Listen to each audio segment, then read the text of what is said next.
عمران شفقت صاحب، آپ بتائیے گا کہ اس سلسلے میں آپ کیا رائے رکھتے ہیں کہ اب ایک سٹیپ آگے ہم چلے گئے ہیں، جہاں یہ کہا جا رہا تھا کہ شاید یہ حکومت مزید لمبی ہو جائے، کچھ ایسی گڑبڑ ہو جائے، یا جو نگراں حکومت ہے وہ بہت لمبے عرصے تک چلے گی، الیکشن تاخیر کا شکار ہو سکتے ہیں، لیکن ہم یہاں تک تو پہنچے ہیں نا، ایک سٹیپ آگے ہی پہنچے ہیں، ڈیولپمنٹ ہوئی ہے۔ جی آپ درست کہہ رہے ہیں، اصل میں ہم ایک سہمی اور ڈری ہوئی قوم ہے کہ ہمیں جب بھی کوئی موقع ملتا ہے تو ہماری کراس فنگرز کر کے بیٹھ جاتے ہیں کہ پتہ نہیں اب کیا ہوگا یا کیا نہیں، تو وہموں میں رہنے والے لوگ ہیں ہم۔ تو اصل میں ہوئی بھی بہت بری ہے ہمارے ساتھ، لیکن مجھے یہ لگتا ہے کہ انتخابات جو ہیں وہ تو چونکہ اب یہ جو گورنمنٹ سے پچھلی گورنمنٹ تھی، جو ذمہ داران تھے،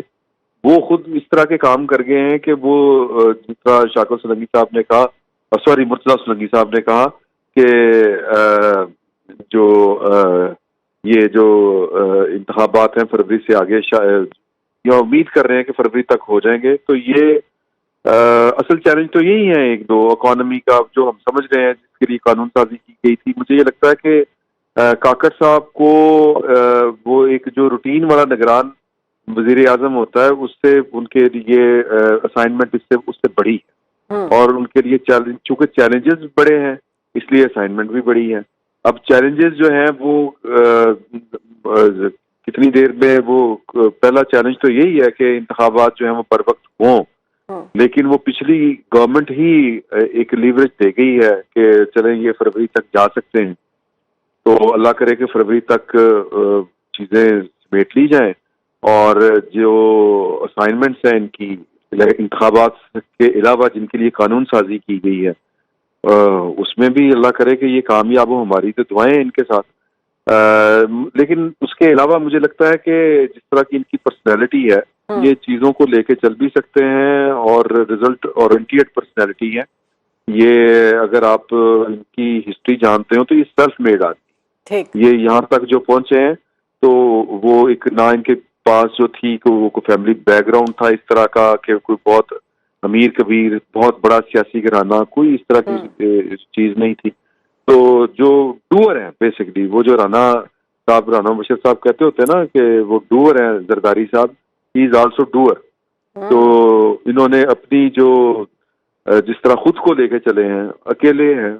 بالکل اکیلے، فیملی کزنز وغیرہ وہ صحیح۔ خاندان عمران اس طرح شفقت کا صاحب، نہیں ہے۔ قطع کلامی کی معذرت، ہم اپنے ناظرین کو ایک اہم خبر دیتے چلیں کہ ایوان صدر کی جانب سے کچھ دیر میں باقاعدہ طور پر اعلان کر دیا جائے گا، سمری کی منظوری دے دی گئی ہے صدر مملکت عارف الوی کی جانب سے۔ جی عمران شفقت صاحب کنٹینیو کیجئے گا۔ ہاں جی، میں یہی کہہ رہا تھا کہ یہ ان کی پرسنالٹی کا اگر آپ جائزہ لیں تو یہ رزلٹ دینے والے آدمی ہیں،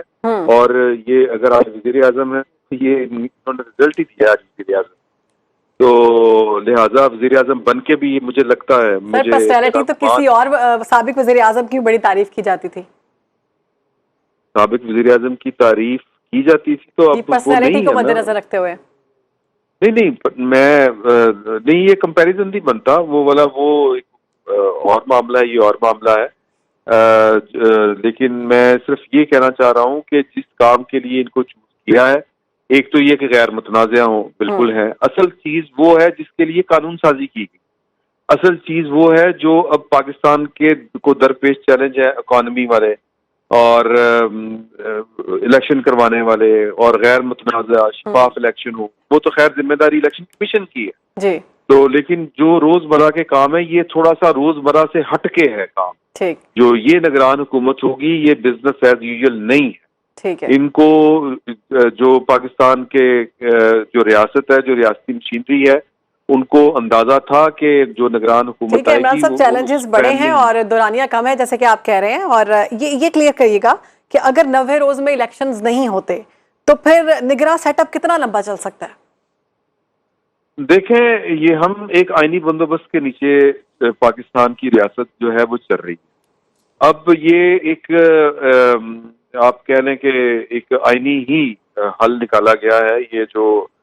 مشترکہ مفادات کی کونسل نے جو بھی فیصلہ کیا ہے، مردم شماری والا نوٹیفائی جو اس کو کیا ہے،